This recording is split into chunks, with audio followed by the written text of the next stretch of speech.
Bismillahirrahmanirrahim. Assalamualaikum warahmatullahi wabarakatuh. Alhamdulillahirabbil alamin wassalatu wassalamu ala sayidina Muhammadin amma ba'd. Alhamdulillah, pada pertemuan kali ini teman-teman semua insya Allah kita akan membahas bersama tentang tes esai, lanjutan dari jenis-jenis tes. Setelah kemarin kita belajar bersama tentang tes objektif. Nah, hari ini, pertemuan kali ini kita akan belajar bersama tentang tes esai. Apa itu, kemudian tes esai, kemudian eh, bagaimana penggunaannya, ketepatannya, nah, kemudian kelebihan dan jenis-jenis tes esai serta petunjuk penyusunannya. Nah, insya Allah kita akan bahas pada pertemuan kali ini. Mari kita buka bersama dengan baca basmalah. Bismillahirrahmanirrahim. Nah, pertama ada pengertiannya. Pengertian dari tes esai ini, nah, kalau kita lihat bahwa tidak semua tujuan pembelajaran itu eh, tempat uji dengan menggunakan teks berbentuk objektif. Tidak semuanya bisa kita uji dengan tes objektif. Nah, karena memang tujuan dari pembelajaran yang disusun itu tidak bisa atau tidak eh, bisa diukur atau memang kurang bisa diukur dengan akurat. Nah, kalau C1, C2, dan C3 dapat diukur dengan baik oleh tes objektif, maka yang C4, C5, dan C6 itu kurang bahkan tidak akurat diukur dengan tes objektif. Ini kalau kita melihat ke dalam taksonomi Blooms, gitu ya. C1 yang kognitif itu tentang pengetahuan, C2 tentang pemahaman, dan seterusnya sampai ke C6, sampai ke tingkat analisis. Nah, karena kekurangan tersebut, maka harus digunakan tes jenis yang lain yang disebut dengan tes esai atau soal uraian. Nah, apa sih tes esai itu atau tes uraian ini? Satu pendapat bahwa menyatakan bahwa tes esai ini itu biasanya berupa soal-soal yang masing-masing itu mengandung permasalahan dan menuntut penguraian sebagai jawabannya. Ini menurut Slameto. Di kesempatan lain, pendapat lain mengemukakan bahwa tes esai itu adalah sejenis tes kemajuan belajar yang memerlukan jawaban yang bersifat pembahasan atau uraian kata-kata. Ini menurut Ari Kunto. Nah, yang lain juga mengatakan bahwa menurut Arifin ya, tes esai itu merupakan jenis tes yang menuntut anak untuk menguraikan jawabannya dengan kata-kata sendiri dan cara sendiri. Nah, maka dari beberapa pendapat ini yang dikemukakan tadi itu ya, bisa kita tarik kesimpulan bahwa tes esai ini adalah sebuah tes yang berbentuk pertanyaan-pertanyaan dan siswanya ini dituntut untuk menguraikan jawaban pertanyaan tersebut dengan bahasa dan caranya sendiri. Nah, karena jawabannya yang bebas ini, maka eh, menggunakan bahasa dan cara sendiri yang berbentuk uraian, nah, tes esai ini sering juga disebut dengan tes subjektif atau tes uraian. Nah, ini tes esai. Nah, sekarang bagaimana ketepatan penggunaan tes esai ini? Tepatnya kapan digunakannya, gitu ya? Tes esai ini atau tes uraian ini, kalau kita lihat itu memiliki kekhususan dalam menggunakannya. Nah, tes ini tepat digunakan bila ditemui keadaan-keadaan sebagai berikut ini. Pertama, jumlah peserta ujiannya sedikit, sehingga nanti dalam memeriksakan mudah, ya. Waktu penyusunan soalnya terbatas. Nah, biaya dan tenaga untuk menggandakan soal tidak memadai. Nah, ini bisa pakai tes esai. Kemudian apabila tujuan tesnya untuk mengukur kemampuan berpikir analitik, berpikir analisis, atau sintetik atau evaluatif, maka cocok digunakan tes esai ini. Yang kelima, apabila pendidik ingin mengukur kemampuan dan kekayaan bacaan peserta didik, maka tes esai ini sangat tepat. Yang keenam, apabila pendidik ingin melihat kemampuan fantasi dan imajinasi peserta didik, maka tes esai ini cocok digunakan. Nah, itulah ketepatan penggunaan tes esai. Selanjutnya ada kelebihan dan kelemahannya. Nah, belum sini ya. Kelebihan dan kelemahan dari tes esai ini. Sebagaimana tes objektif yang mempunyai kelebihan juga kelemahan, tes esai juga punya. Nah, tes esai juga ini punya kelebihan dan kelemahannya. Apa saja? Pertama, kelebihannya, kalau kita eh, runut ya. Pertama, itu bisa mengukur kemampuan kognitif tingkat tinggi, seperti analisis, kemudian sintesis, dan evaluasi. Yang kedua, kelebihan dari tes esai ini, ia memperkecil kemungkinan siswa untuk menebak-nebak jawaban. Nggak ada tebak-tebakan jawaban. Nah, di tes esai ini. Yang ketiga, memperkecil kemungkinan siswa untuk saling bekerja sama. Jadi menghindari kerjasama di tes esai ini. Nah, itu ya. Nah, yang keempat, ini tes esai ini kelebihannya bisa merangsang si siswa untuk berani mengemukakan pendapatnya secara sistematis. Nah, yang keenam, yang kelima, itu ya, ini bisa mengasah kemampuan siswa dalam berbahasa. Ini tes esai. Yang ketujuh, mengkonstruksi soalnya itu relatif mudah. Jadi membuat mengkonstruksi soal ini relatif mudah. Membuatnya relatif mudah ya, tidak seperti tes objektif kemarin harus menggunakan tabel apa spesifikasi, kemudian menghitung berapa kompetensi dasar, kompetensi inti, berapa persen. Nah, itu ya. Kalau di tes SR relatif lebih mudah. Yang ke 6, 7. Nah, ini kelebihannya seringkali dapat memberikan data tentang kepribadian anak didik. Dari tes esai ini bisa kita tahu kepribadian anak didik kita. Nah, itu kelebihannya. Di samping kelebihan itu, ada juga kelemahannya dari tes esai ini. Apa saja kelemahannya? Nah, kelemahannya pertama, tingkat representatifnya dalam mewakili materi sangat terbatas atau kurang. Jadi karena tes esai ini jumlahnya sedikit ya, nah itu representasi atau mewakili materi itu sangat terbatas. Kalau tes esainya satu semester misalkan ya, itu sangat terbatas. Nah, selanjutnya yang kedua kelemahannya, memeriksanya membutuhkan waktu yang lama, karena harus membaca satu persatu, ya kan? Nah, yang ketiga, dalam pemberian skor itu sering terjadi subjektivitas. Subjektif, susah kita memberikan skornya. Nah, tidak objektif. Itu tergantung pemeriksanya hanya. Ini dalam tes esai. Itu kelemahannya. Selanjutnya yang keempat, pengoreksian itu tidak dapat diwakilkan pada orang lain. Nggak bisa.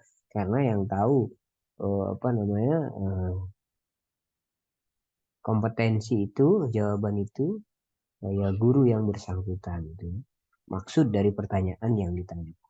Kemudian yang kelima, bila terlalu sering digunakan, itu bisa memicu cara belajar yang untung-untungan pada siswa.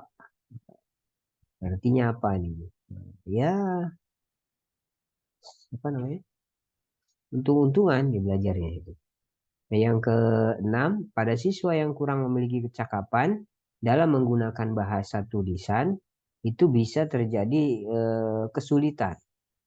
Sulit siswa yang kurang memiliki kecakapan dalam bahasa tulisan nih, dalam mengungkapkannya di tulisan. Nah, dan sulit juga dalam mengungkapkan jawaban. Walaupun sebenarnya ia tahu jawabannya, ya, tapi karena dia tidak mempunyai kemampuan kecakapan menggunakan bahasa tulisan, maka jadi susah. Nah, itulah kelebihan dan kelemahan dari tes esai. Selanjutnya, ada jenis-jenis tes esai. Jenis tes esai ini ada tiga. Ada esai bebas, kemudian ada esai terbatas, ada juga esai berstruktur. Nah, apa bedanya dari ketiga ini? Mari kita bahas satu persatu. Pertama ada namanya esai bebas. Nah, ya. Esai bebas ini adalah tes esai yang berupa pertanyaan-pertanyaan yang menuntut si siswa ini untuk menguraikan jawaban secara bebas dari sudut pandang manapun. Nah, dalam hal ini pertanyaan atau soal itu meminta siswa untuk menjelaskan jawaban menurut pemikirannya sendiri, namun bukan bebas-bebasnya, sesuai dengan teori-teori yang sudah dipelajari. Contohnya, jelaskan sebab-sebab jatuhnya Daulah Bani Abbasiyah. Ini contohnya. Ini kan esai bebas. Atau yang kedua contohnya, kemukakanlah pendapatmu tentang lemahnya posisi umat Islam dalam politik internasional dewasa ini. Kalau ini menanyakan pendapat, gitu ya. Nah, gitu. Nah, itulah contoh jenis tes esai yang pertama, namanya tes esai bebas. Yang kedua, ada jenis tes esai itu namanya esai terbatas. Apa sih esai terbatas ini? Jenis esai terbatas itu adalah esai yang serangkaian pertanyaannya diberikan kepada peserta didik atau testi, di mana pertanyaan-pertanyaan yang diberikan itu sudah dibatasi aspeknya atau ruang lingkupnya. Dan siswa itu diminta untuk menguraikan jawaban sesuai dengan batas ruang lingkup atau aspek yang telah ditentukan. Contoh, satu pertama ya, jelaskan 3 sebab terhalangnya seorang dalam menerima waris. Nah ini karena terbatas sudah ada dibatasi aspek atau ruang lingkupnya. Maka yang dijelaskan itu hanya berapa? Hanya 3 saja, 3 sebab saja itu yang dijelaskan. Nah, yang kedua, contoh soal kedua, jelaskan kemajuan yang dicapai oleh dinasti Umayyah dalam bidang ekonomi. Nah, yang dijelaskan hanya dalam bidang ekonomi saja berarti. Nah, itu contoh dari tes esai terbatas. Ini jenis yang ketiga. Selanjutnya, jenis esai yang keempat ada namanya esai berstruktur. Nah, esai berstruktur ini merupakan jenis tes esai yang soal esainya terdiri dari pengantar soal, ada di dalamnya sejumlah data dan beberapa pertanyaan, dan siswa menguraikan jawabannya berdasarkan data yang diberikan. Contoh sini ya, contoh soalnya ini panjang nih. Di bawah ini akan dikemukakan kasus pembagian waris yang dikemukakan seorang warga kepada Kiai Zubair. Nah, ini pengantar soalnya. Nah, warga tersebut bernama Pak Hafiz. Istri Pak Hafiz meninggal dunia dengan meninggalkan harta waris sebanyak 1 juta. Nah, ya, istri Hafiz ini meninggalkan ahli waris sebagai berikut. Pertama, suaminya, kemudian 2 orang anak laki-laki, 3 orang anak perempuan, 1 orang anak angkat, 1 saudara kandung perempuan, dan 1 orang saudara kandung laki-laki, ayah dan ibu. Nah, ini masih ada. Ini datanya. Tadi pengantar soal, yang kedua data. Nah, pertanyaannya pertama, siapa saja di antara ahli waris tadi yang mendapatkan waris dan siapa yang tidak? Nah, ini pertanyaan. Jadi kalau yang berstruktur itu ada apa namanya? Pertama pengantar soal, kemudian data, baru kemudian pertanyaan, ya. Nah, yang kedua pertanyaannya, bagi yang tidak mendapatkan waris, kemukakan sebab mereka tidak mendapatkan waris. Nah, yang ketiga, berapa bagian masing-masing ahli waris dan berapa rupiah yang akan diterima oleh masing-masing dari jumlah uang yang ditinggalkan istri Pak Hafiz. Ini contoh dari soal esai berstruktur. Nah, ya.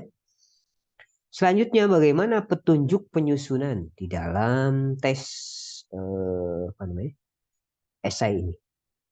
Tes esai walaupun mudah dalam menyusunnya, namun punya beberapa rambu-rambu yang harus diperhatikan di dalam menyusunnya. Apa saja rambu-rambunya?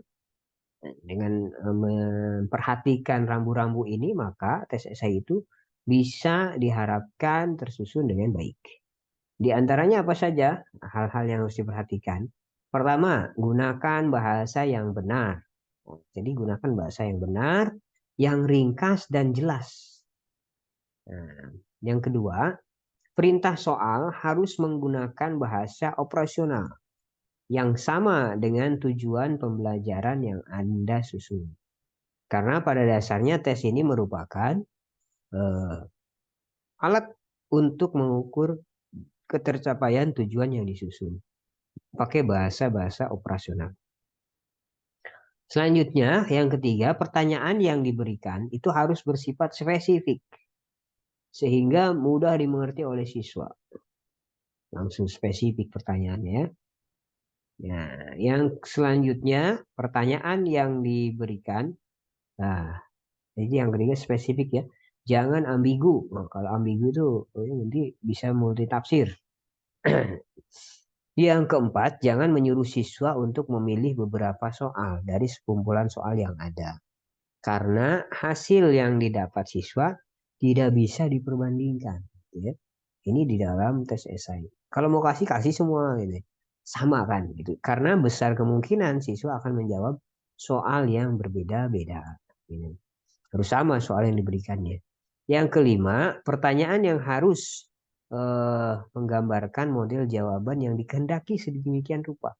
Sehingga siswa mengerti gitu ya.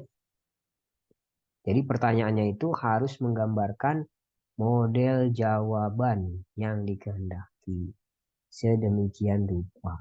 Itu. Nah ini ya. Jadi pertanyaannya harus menggambarkan model jawaban yang dikehendaki. Sehingga siswa itu mengerti. Dan yang keenam, siapkan kunci jawaban yang jelas. Jadi harus ada kunci jawaban yang jelas.